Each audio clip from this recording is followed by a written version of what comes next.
Magandang araw po sa inyong lahat mga kababayan. At nandito po tayo ngayon sa lumang bahay ni Lola.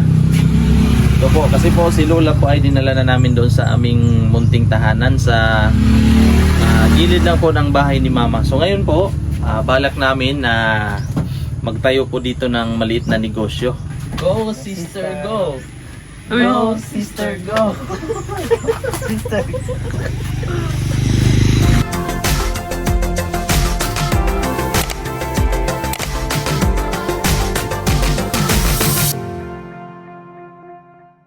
Abangan po ninyo kung anong negosyo yan ang aming itatayo dito. Hindi po muna namin sasabihin.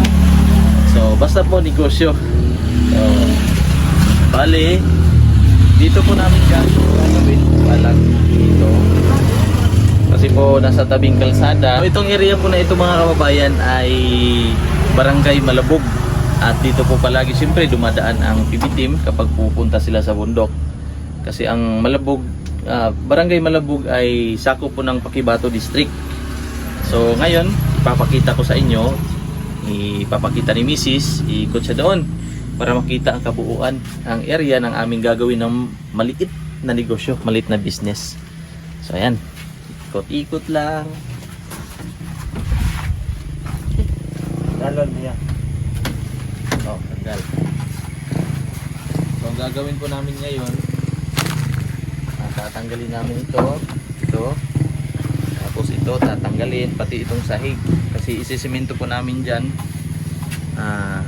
dyan lang banda, maliit lang na dingding ang idadagdag namin dito sa gilid, tapos dito baklas, tapos simento na po kahit na 2 patong lang ng hollow blocks. So kasama ko ngayon si Chris na Saniba. Justin muna siya ngayon. Justin po muna siya ngayon. Mamaya, mga alas 12 ng gabi, magiging Chris na Saniba. So, simula na tayo. Go sister, go! Go sister, go. Sister.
antik na mga sinilas.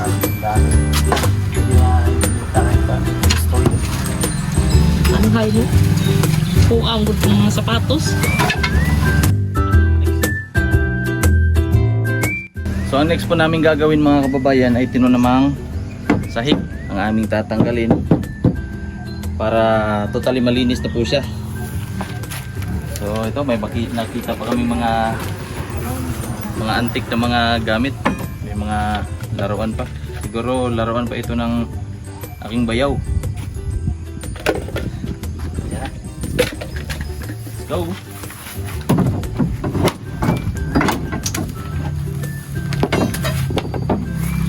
Anong sakit sa dughan tanawon?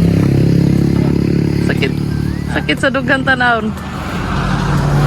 Ito pong bahay na ito mga kababayan ay gawa pa ito ng lolo ni Mrs. Kaya sabi niya masakit daw sa kanyang kalooban, masakit sa dibdib na sisirain na. So wala tayong magagawa kasi kailangan, 'di ba? May purpose naman po para kung bakit natin ginawa ito. So yan. Tabi lang natin. Di pa na imubang ko pang. Oh. Tambayan dra. Oh.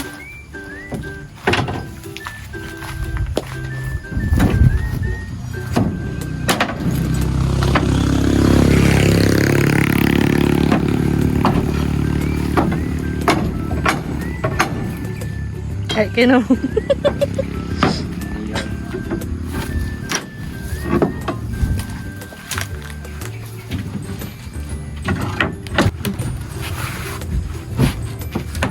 Wala ganti din.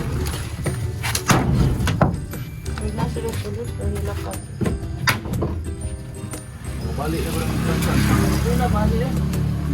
Ikaw kilo. Dalo na ito nagbalay. Ako ba na ikaw? Ubang.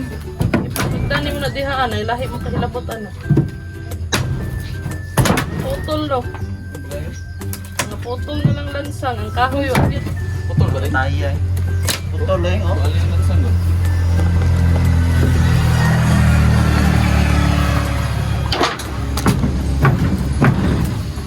Uyog ng utok.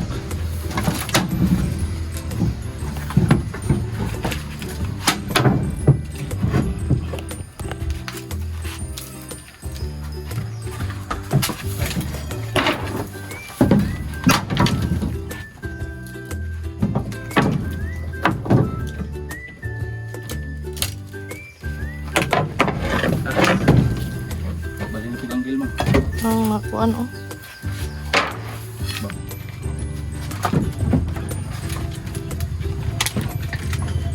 Ay kay pagka di mo pa mo pa ni mga gate. Gate na mo ni diri sa una pang. Gate na mo ni diri sa una. Ngay gibalhin ni Lola diri mo na ni siya.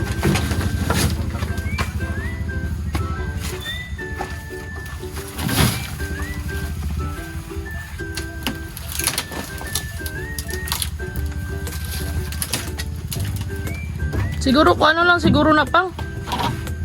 Suksok na lang. Taas biya na. Tapos nila. Kung ano lang ka, nagabason. Robo ray. Oh. Magkaroon siguro ni Gita. Wala siguro ni Gita o dari. Wala gilansan no?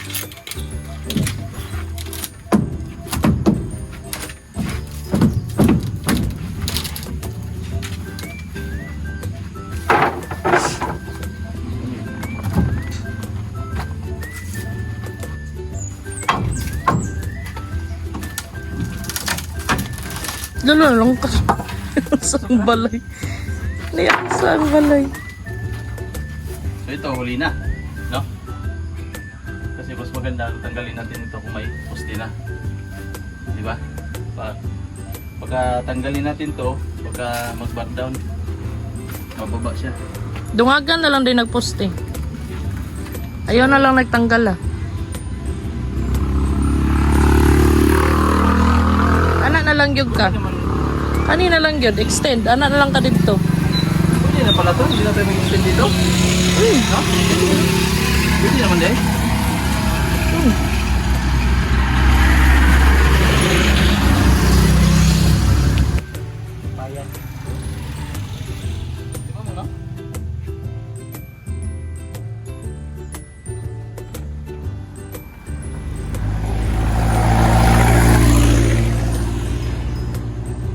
So ito na po siya mga kababayan, at natanggal na namin ang sahig, pati yung mga bumbong, mga dingding dito, tsaka dyan sa harap. So ang plano namin ngayon bale, poste dito, poste, tapos flooring, semento, tapos dagdag na lang ng bubong dyan para sa mga customer, at isa pang dingding dito banda. So ayan ang plano. So abangan po ninyo mga kababayan ang resulta ng aming gagawin. So mas maganda siguro kung mag-order na tayo ng bakal. Magpapasalamat po pala ako sa inyong lahat mga kababayan sa inyong panunod ng aking daily vlog at ng aking mga ads sa aking mga video po mga kababayan. At kung hindi po dahil sa inyo ay hindi po ito maipapatayo ang maliit na negosyong ito. At thank you so much din po kay Tita Redemption Siddiqui sa iyong palaging suporta. At abangan po ninyo bukas mga kababayan ang update ng aking maliit na negosyong ito. At hanggang dito na lang po muna ang ating vlog. Maraming salamat po sa inyong panonood at ingat. Bye bye. God bless po sa inyong lahat.